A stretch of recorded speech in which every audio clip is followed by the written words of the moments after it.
भाजपा ठाणे जिल्हा व्यापारी आघाडी ग्रामीण अध्यक्ष डॉक्टर यशवंतदादा सोरे यांनी धुलीवंदनाच्या दिल्या शुभेच्छा।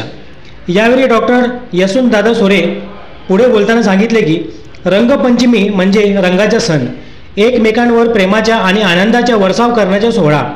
या दिवशी सर्व भेदभाव विसरून जुन्या आठवणींना उजाळा देत आणि मनातील कटुता दूर सारत लोक रंगाच्या खेळात दंग होतात। धुलीवंदन हा एक रंगाचा सण आहे जो खास करून महाराष्ट्र आणि भारतभरातील इतर ठिकाणी उत्साहाने साजरा केला जातो।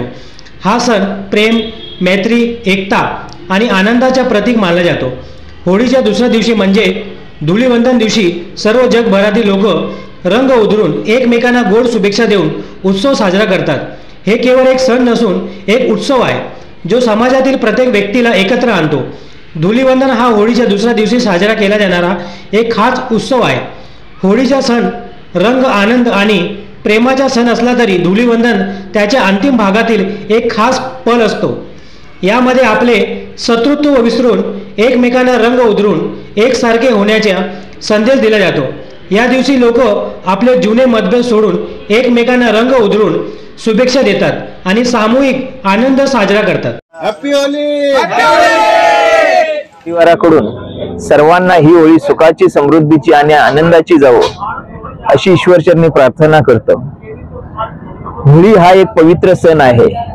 होळीच्या निमित्ताने आपण आपले नैराश्य असेल, दारिद्र्य असेल ते होळीच्या पवित्र अग्नीमध्ये दहन करून एक नव्या उत्साहाने, नव्या जोमाने आपण आपल्या कामाला सुरुवात करतो।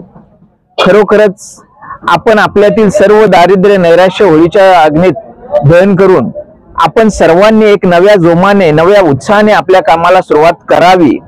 आपल्यातील जे अवगुण असतील ते काढून टाकून आणि एक चांगला आदर्श घेऊन आपण आपल्या जीवनाला सुरुवात करावी अशी मी आपणा सर्वांना विनंती करतो। तसेच धुलीवंदनाचा दिवस खरोखरच जर विचार केला तर एखादा माणूस जर बघितला तर नैराश्याच्या ग्रस्तेत असतो। त्याचं जीवन हे जसं ब्लॅक अँड व्हाईट आपण चित्रपट बघतो तशा पद्धतीचं असतं। परंतु जर त्याने मनात ठरवलं तर एक कलरफुल होली जशी आपण खेळतो तसे त्याच्या जीवनात आनंदाचे क्षण आणून तो आपलं जीवन हे कलरफुल करू शकतो।